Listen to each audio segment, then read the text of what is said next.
And what might decide it could be the fate on this almighty wheel. Which server will we see? Only one way to find out. Let's spin that wheel as we look to see which one will come out on top. EU versus NA. Round and round it goes. Where will it stop? No one knows. Oh no.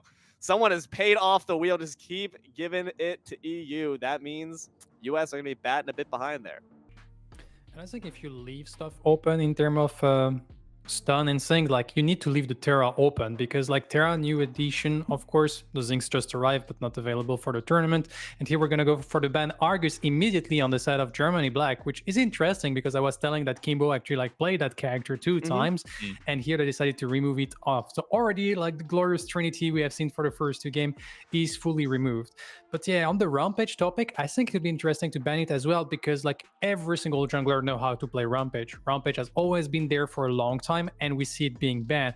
And I feel like it's kind of stronger in a sense because all the junglers are very proficient with it. All the teams really know how to play against with it. But I think like team didn't get the time to adapt to play against it on this new version of it. And maybe why we see him with so much success.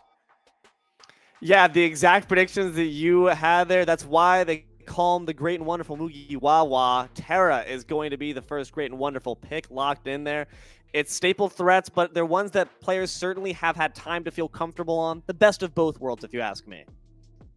And also just dealing with CC as well, that ultimates just to completely nullify it and just run down whoever just happens to be in your way, whether that be just a lone Drongo in trying to just waltz through that what they thought was their blue side jungle and then just get absolutely hacked down by someone called Bondrewd, or even just, you know, running into these team fights and getting involved as well. I mean, and also like playing it against an Aurora, right? Criticism, you kind of just shrug it off. You laugh in the face of ultimates like that.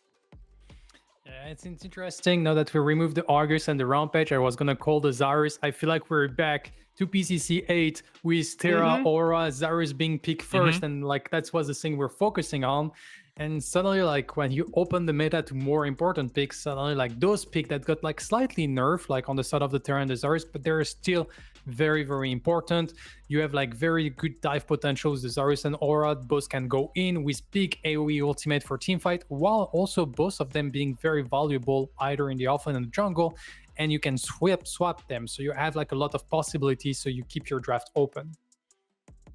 Decker's still going to be locked in, which does leave the possibility for at least pieces of that comp to be picked up. Obviously, that stun ball is certainly nice for a bit of easy CC, a bit of easy lockdown. But like you said, Mugi, a lot of player-made obstacles here with the Zars, the Gladiator Ring, as well as Aurora Walls. That's going to be rough. Gideon, it really is PCC 8. Look at that. Comeback time. We're just going to rewind a few months back. Someone hop in the DeLorean. It's, you know what, we just kind of hung over really from 0.19. This literally is a PCC draft, honestly. I'm expecting like all of a sudden we're just going to drop like we will if the stream hopefully doesn't crash again, but if it does, we're going to load up on the PCC Twitch channel, like the overlay will change and everything. You know, this is just what we know, right? It is common. But even seeing something like the gadget as well being brought up is like, hey, if this new composition is going to be taken out, let's just throw stuff that we know absolutely works. And it's very interesting. It's very interesting to me that I think every single one of these heroes got nerfed in 1.0 in at least some way or shape or form. And it's like, know what? Don't care. Still pick them. And here we're arriving at the ban phase. If I look on the side of Germany Black, I think I would target like either the support because they already have the Decker, while the side of US Blue probably are not going to play Aura as our support, even though it's a possibility. We have seen like sometimes some teams does it. And on the side of US, we're going to actually remove the camera, trying to target the jungle. They assume the Terra is going to be onto the offlane side. But another thing they can do on the side of Germany Black is actually targeting a carry that have easy situation to escape a Terra. Like the Drongo, the Kira kind of works like an additional dash or the shrapnel cannon to get away, and maybe they can force them on like something like the Murdoch, for instance. And the Murdoch, yeah, you have your trap and your buckshot, but it doesn't really matter when the Terra press the ultimate button, the unstoppable force, it's just gonna kill you. So that's also like a possibility they have on their side, and we will see what they opt for. I like the potential to close the gap. Obviously, you got the Black Hole and Gideon. It's going to be the Narbash band away here. US did show in game one that they do favor that pick. It's no longer going to be made available to them. The question is, what do we have to fill our slots? Drongo banned away in game 2 by this team, now picked up. And just going for the comfort, I am liking the Narbash as well. In the face of taking away I think we've taken away all of the range stuns in the game now, to be honest, and that just means that the mid laner that Kimbo playing as Gideon here is going to feel a lot safer to actually get a full duration of the ultimate off, not having to worry about Dread Nova, stasis bombs, or even the funk that can come out as well. So going to be feeling very happy. Still got to position it correctly because of course the barricade stun can still come out, Criticism can still affect, but honestly, if he just goes for that true silver bracelet and just plays this one how he should be, he's going to be absolutely fine.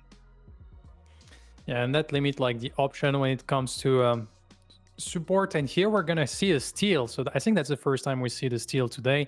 It's not a pick we see like most of the time. Here probably going into the jungle or the offlane. I feel like in the jungle it's a little bit slow, so maybe it's like an offlane pick to just be able to scale either into the Zarus or the Aura, and that's a matchup that's probably gonna be like super sleepy, and we just like wait for the later team fight.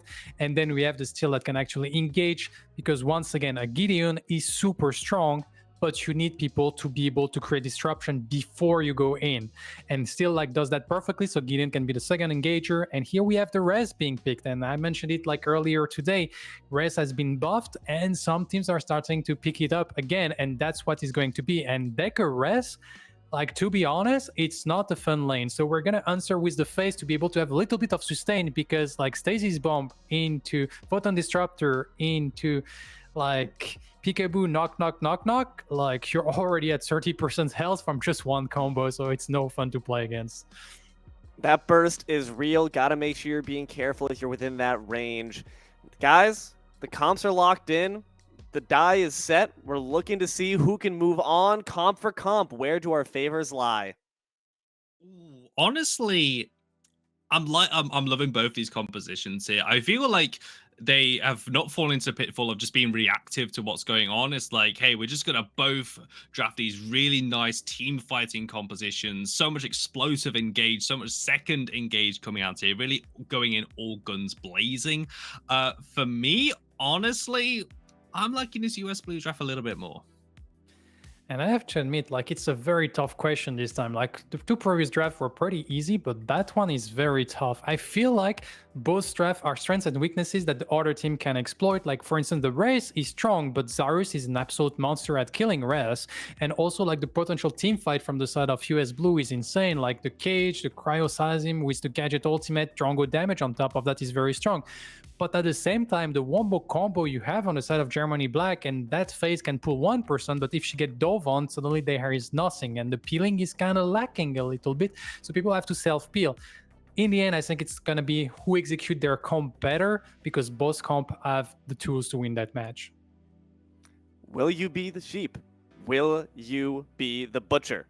There's only one way to determine it. It's what we see on the field of battle. We'll be tossing the cast in a minute, but that's going to be it from this desk. When you next see the desk, it'll be our dog leading the charge. With that, F6, Malix, bring it on. My co-caster, and this game is very important to this group stage.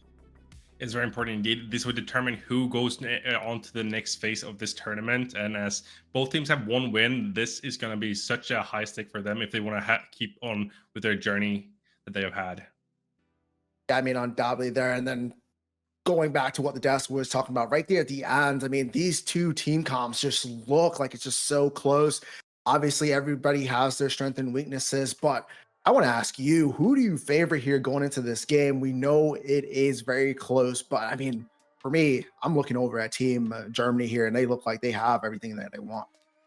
If Team Germany can get ahead and get the Wraith to actually pop off, I think they have the tools to get ahead, but I feel like Wraith can be such a coin flippy hero, and if you don't repile him to almost like perfection, he can just like be nullified within the team fights. So I'm going to give it to Team US here, but I'm not sure about the face pick, so I'll have to be convinced on that one. Definitely have to see how this one plays out, but like Mugi said, it's really going to come down to who can really execute their team comp.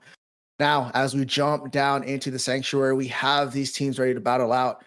Over on the side of Germany, though, they're looking like they're getting a 5-man invade, looking to go towards this redhead side. Aurora and that Gadget are going to need to be careful. Looks like they possibly need to try and get a deep ward, get their vision off early.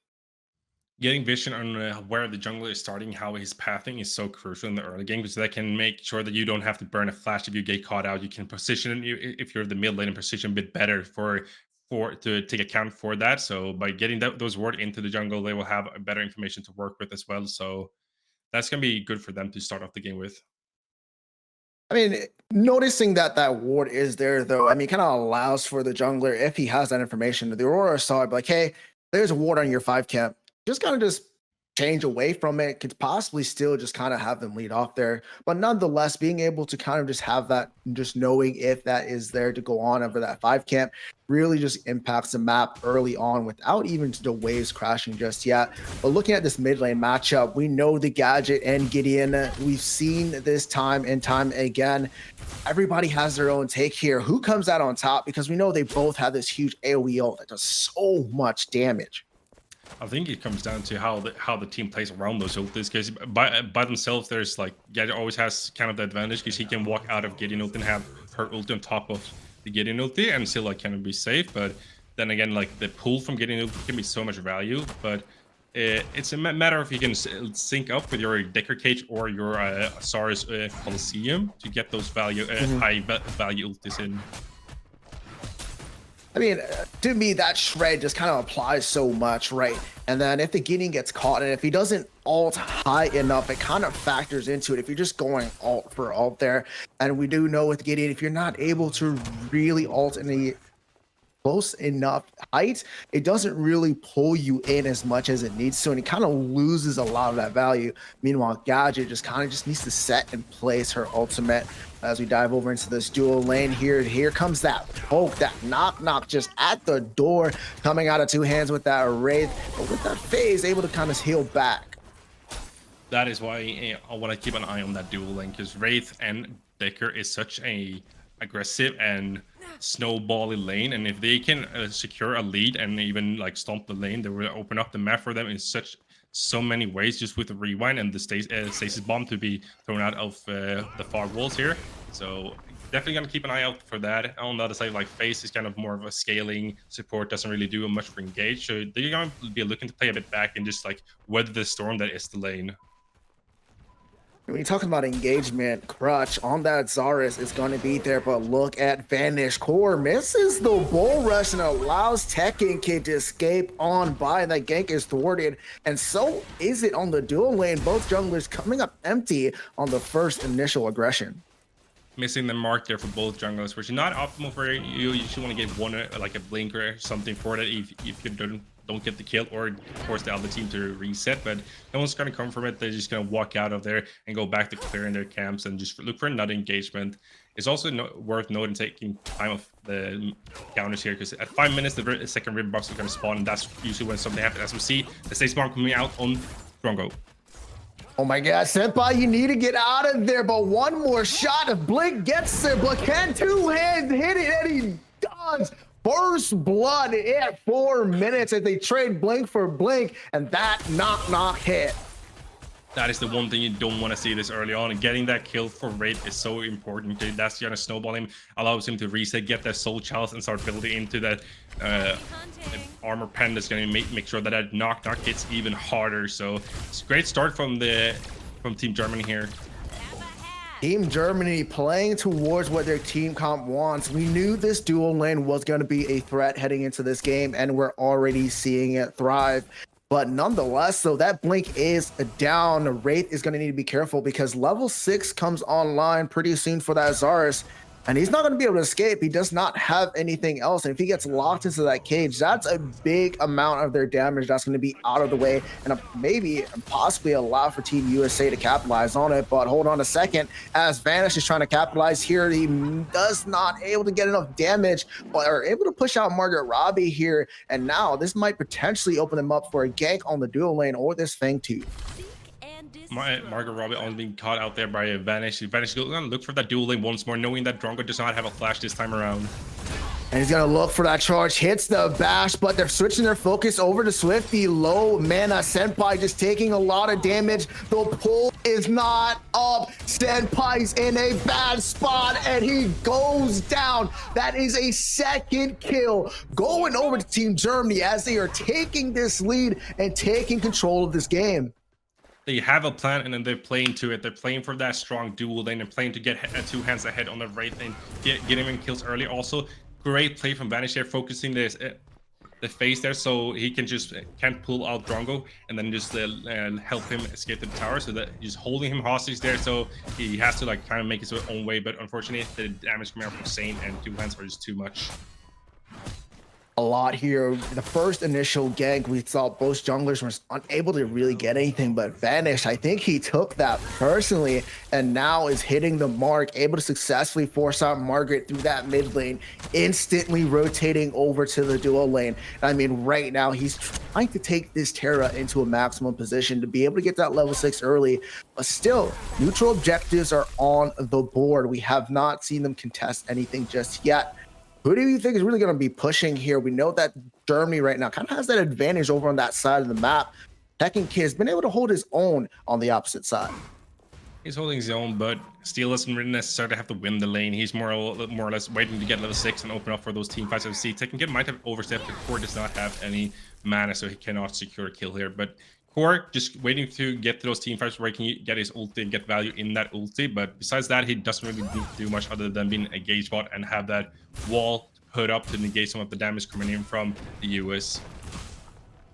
We see that awesome graphic showing us that mini Orb Prime has spawned, but Margaret Robbie, where are you going? And the damage is applied and pushed him out, but the last rock is not able to land. Tekken Kid on the opposite side, though, is very low and has to retreat. But the jungler showing on the right-hand side, this is an opening for the side of Germany as we now see Terra initiating on the first neutral objective, the Fangtooth. Open up that mid pressure and also having the jungler shown on the other side. That's just going to be the go water for you at all times. And Crush realizing that they are probably on this Fang too, so he's going to turn his sight onto that mini orb and just trade objectives. That's the best you can do, especially when you're behind. If you can get a trade in objectives, you're kind of stabilizing the game and not letting it go too far out of hand. Also, a mini prime on Asaurus is always scary. He's such a strong champion and can't really run away with the games, especially now that he has his Coliseum online.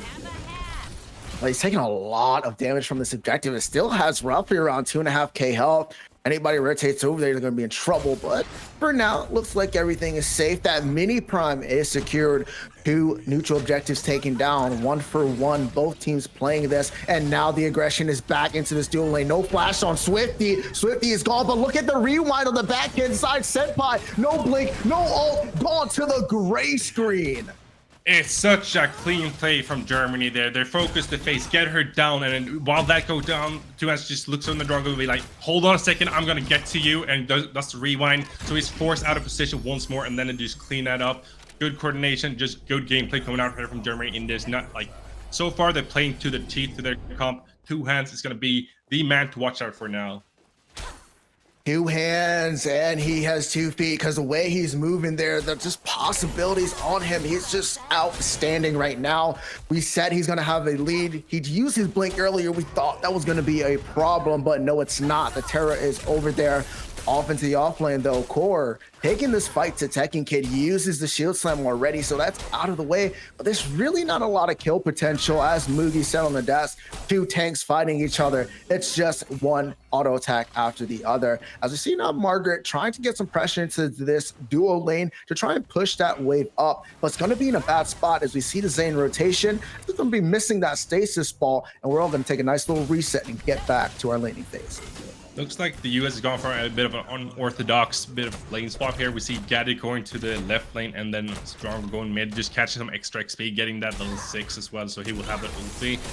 But for the time being, I'm just waiting for Decker to get released from that dual lane and start looking for picks elsewhere. But we cannot forget the US still has a wombo combo of a team comp, so that SARS, that Gaddy, that Aurora can just so much work, and on top of that have a silence that comes up from the Drago can be detrimental in those cages and in those big fights. In the big fights, there's Zane, the Decker, getting out of that dual lane, doing a lot of damage. The Tesla Dome comes out early, not using that wombo combo. Crutch was a little bit too late to execute, but now the Terra onto Tekken Kid here over in this off lane. He does have his blink, he does have his ult, he's trying to save it, but he's going to have to use it. And there they push him on out. Crutch trying to take this fight back in. He does have that Meteor Prime buff, but he's not going to be able to have the damage to fight here as both these tanks are pushing him back. But in the mid lane, there's fights everywhere, and Margaret Robbie's forced with the blink, but Kimbo's still on the chase. Not close enough to get something off, and this is going to be a wild take. Sane going for that Kobe, almost connecting, and that could be an insane kill if we got that on camera, but unfortunately he escapes with his life. Terra is just like tearing it up on this map. Let's be honest, she's everywhere. She's like helping all the lanes just get to where they need to be and keeping this lead firmly in their hands. And this is like the point where I started talking about earlier. Like Decker has now been unlocked. He can roam a bit more freely. 2S can play safe. He can snipe the minions from far away. He's never really in any threat as long as he has his blink. So he can be there on a own lit island while Decker's looking to group up with the mid lane or support, and is as of now working out in their favor tremendously. We know Germany right now has the lead and they have total control of this map. We've seen, like you said, the Decker getting free from the dual lane, rotating over, the Terra rotating through each and every single lane, providing impact. But we talked about the wombo combo earlier. There are still the big neutral objectives that will come up into the late game here. And we know that Team USA has the team comp for those engagements. If they're able to execute that, do you see them biting themselves back into this objective? But hold on a second. The Blast Flower is here, but Vanish is still on his tail. And this lizard might be dead. And down goes Crutch in his own blue side jungle. We all know how the story of the dinosaur went. They went extinct, and he goes back to the grayscale just like that. And now Decker here in mid lane, and Gadget might just be in a world of hurt. Almost getting dropped down. He lives 1 HP, but no, he's gonna go down to Kimbo's passive. I do believe it was there. And now with those 2 picks, that Fangtooth's gonna look mighty juicy for them here. Not only that, Terra able to get the invade off inside that blue side. The pull happens early, kind of thwart anything off. But like you said, the second Fangtooth is up and coming. Crutch is now up. They don't have their big wombo combo. The Gadget is a little bit lagging behind. This should be a secondary Fangtooth for Team Germany, as they do have control over this pit. Crutch is going to try and find his way in here though, but gets stunned, gets locked into a cage, and there it is, ladies and gentlemen, the second Fangtooth over towards Team Germany. They're just dotting the eyes or things of the eyes, and now Kimbo might just be in a bit of trouble. Crush really looking for something here. He has to find something. The game is slipping out of their hands. I think they're a bit of choking mentality here as he goes low. The Stace Bomb barely misses there, and he's going to walk out and back into his jungle there. But I think if they could have been a bit earlier there, they would have had the opportunity to take that fight. And as we said, like that wombo combo is still to be respected. But in a 2v1, 2 hands action just pops off here versus that Drongo and FaZe. Oh my goodness, you're just able to do so much damage. Swifty, you do not want to fight this. He uses the lance to stand here. He's missing every auto, but finally connects as he gets the double trouble, but he is now the one in the trouble. The hat does land. The chase is on. The blast flower is used. He's going to be able to escape, but the minions have vision. We do see Gideon rotating in. Kimbo possibly might be able to help out and maybe turn this tide onto the Gadget. And here it is. And Gadget is going to be in trouble as the black hole tears her apart. And they pick up a 3-kill trade over inside that dual lane. They're getting away with murder here. I would say Tekken Kid might not be in a world of hurt. Actually, they just can turn the site into a minute or time, but losing a 2v1, like, you cannot do that on the dual lane. Like, when the map is like this, like, sure, you might be desperate, but if you go for the engages, you have to be sure to win them. And giving over 2 kills and assist to Wraith as that's already this ahead is not looking good for you. Not at all, but here comes that rotation you're talking about straight from the mini prime. The ult is popped, but the life is not saved as Team Germany continues their killing spree and completely dominating Team USA. USA is running it back from their first game of the day, just like bending it backwards here, just taking a big L. But it's not over just yet. They can still come back. We just have to find that coordination. As we see, 2Hands starting to play a bit cocky. They have to look to punish this. Now, Wraith is in a bit of trouble here. He's forced to blink out, but maybe he gets an extra kill. No. Luckily, Crutch gets out of there alive. Yeah, we think 2Hands was in danger there, but he's been riding solo inside of this duo lane for a while now, and he's not scared of anything. The blink is down, so the possibility of a gank is going to be coming back on up once Crutch is able to get his ultimate back online in less than 2 minutes. But still, 2Hands just playing an exceptional game here, holding his own inside that duo lane. Terra just being exceptionally well, rotating throughout this jungle, putting pressure in every single lane. What can Team USA do here to really stop this bleeding from going on?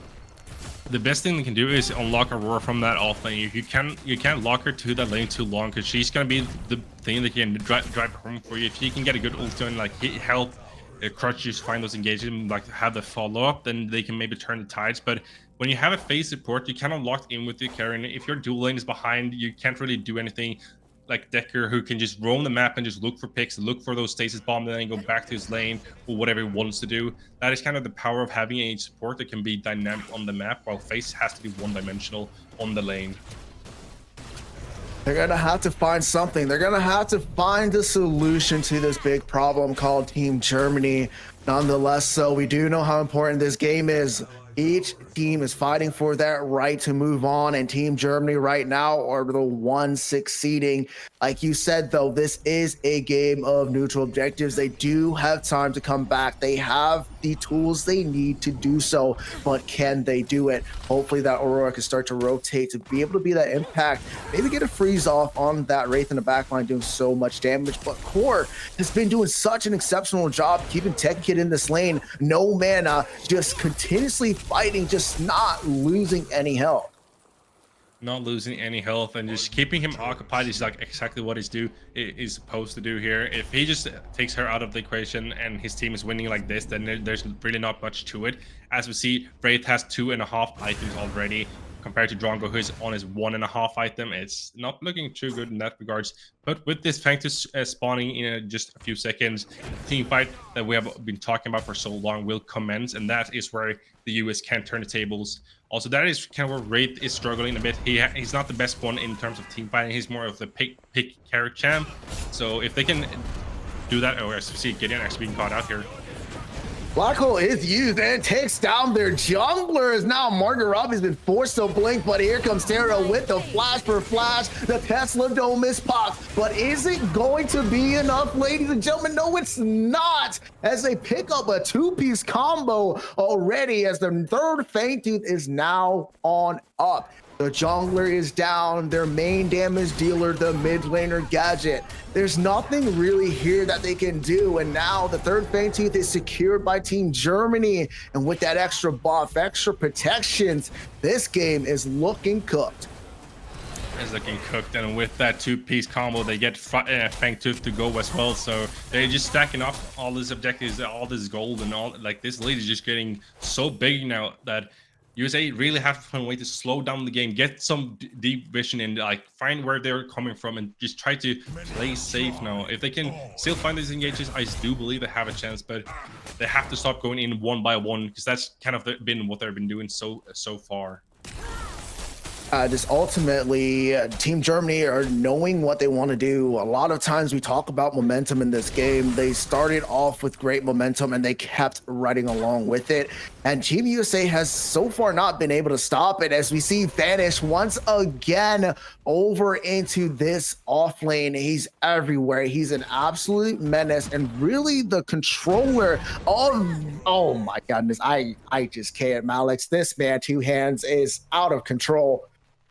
He's really showed up with 2 hands. He's sniping left and right, then hitting them dead center, winning these battles, just playing out of his mind. This, when you pick race, this is what you want to see. You don't want to see that 0-7 rate that does nothing except fight in base. You want to see the rate that goes ahead and it ignores everything, just takes every single fight and wins it with style. In style, indeed. And we're trying to tell USA here through the caster's curse to just group up. Margaret Robbie, what are you doing? This is not where you want to be. You are stuck out, caught out, and you're going to be seeing the gray screen here, buddy. And with that, we see actually two hands go on the crusher. That might just be a pick, and on the other side, they can go for the two hand might just end up falling. And that is a shutdown going over the crush. That's going to be huge. There's a lot of gold in his pocket, and that can be the momentum swing they've been looking for. Taking out the carry means that they cannot get that or prime Not either. the lazy back. What are you doing, Crunch? Got a huge bounty, but there it goes. Goodbye. And now this opens up. The big orb prime is there. They don't have two hands, but they don't have their jungler on the side of Team US, as Decker able to pick up that kill. They finally able to put themselves on the board, Team USA, but the lazy back catching them out, as now Team Germany looks to take their reset. And look at the vision over there on the side of the Orb Prime pit. Vision is such a key factor in these games, and when you have vision, you have knowledge, and knowledge is so powerful. And they're using this knowledge to their advantage as well. Just finding the picks, finding the angles, and just like controlling the map in such a good way. And this is really peak Predecessor right here. Two hands just dominating. Absolutely being a menace. He did get shut down, but his blink should be back up, and he's not able to escape as they start up the big Orb Prime. Ladies and gents, there's nobody on the side of Team USA near on by the carries on the opposite side of the map, and this is going to be looking like a free Orb Prime. USA have to give this up, as now they're going to have the tools, the utility to really start their siege onto this, as they do complete the black hole rifts on the back line, but the Tesla Dome is popped, but doesn't really do any damage as they take out 3 over on the side of Germany. And now Tekken Kid is running, but Two Hands is here, and he's going to be able to use that blink. But look at the back line. Kimbo is there, and he's going to be able to pick up the Ford, as that's now a 4-man wipe with now the Orb Prime on Team Germany. They're going to be able to push in here, and it's not looking good at all for Team USA. F6, look, they did the thing. They grouped up a bit too late though, and they just get bodied by the immense wall that they come from Germany, and they just slap it in their face, and they're just gonna look to end this game out with this push. Perhaps Strong Guy's not back yet, so that might just be an inhibitor falling on the right lane, as Kimbo is pushing out mid lane as well. And now FaZe in a world of hurt here. Two Hands once again snipes out. Yeah, I just don't know, man. I mean, right now, Team Germany looks like they are going to end this game on this push. But the question is, can Team USA mount a defense of all time? All the heroes are coming back up slowly. They do have the gadget here for that wave clear, but 2 inhibitors are already down. The Primordial Fangtooth is coming up next. What to do, what to do. They have to wait for SARS here. They have to make a play for it. They have to first push out the waves in both mid and right lane, and then do a fast beeline to this prime. They don't have any time to waste. We see Aurora going for that second wave. I think she has to drop it if they want to have a chance of contesting this game, because giving over this buff might just be the doom. With Orb Prime and Primal, they have all the cards they need to end with the exposed core as well. That is not looking good. I think also Core took that call out personally from Team USA, and he said, not on my watch. Not on my watch indeed. Aurora still over on the right-hand side. Gadget busy clearing waves in the mid. Team USA is not set up for this. Like we said, you don't want them to have both of these, but can Crutch come in for a steal? No, but look at this. The torn space used aggressively as they chase. The blink comes out of Margaret Robbie, but Vanish hits the axe, gets the root. Margaret is out of here, and we see the split push happening, but they need to get back to defend because they are double buffed and they're pushing towards this core. Team USA, please get back, as now the last wave, the shield slam, Liberator pops, Drongo ults, but there's really no wave clear left. Can they do it? Can they stop it? No, they can't. Team Germany with the last wave inside, the core low health going down, and that is going to be GG's. That is GG's. What a game from Germany here. They just showed up, that they played so well. Like look at Two Hands, like 10 kills there, but also look at that Decker was in 15 out of those 22 kills. Just hitting those stages bomb from far away makes it so easy to follow up and just play on it. And then with that immense wall of lead that they had, it's not even a game at this point. They're just so free. free indeed, as Team Germany is now the team to move on with Team England to the next stages here. GG's to everybody around. Thank you for all the participants that played into this, but Team Germany, what an outstanding game from them. They completely dominated the map, the Sanctuary, as they were able to put Team USA Blue on the back end. Overall, though, what do you think Team Germany is going to be looking like towards this next group stages? If they can keep this up, have this type of momentum going and this type of coordination, they can really. I can see them going far away. I just think they have to, like, as we said, like, keep the communication up and be ready. And just they played cocky, and I think it started them in favor. So we'll see how they play versus a team that is maybe they fear a bit more than the US. So maybe it won't play out as well. But I think they have a good chance of getting far here. Definitely do indeed, especially if they're playing like that. But I'm F6. This is Malix. We are going to be signing off here for this game, and we'll catch you guys soon. And we'll see you back here with the deaths for our next one.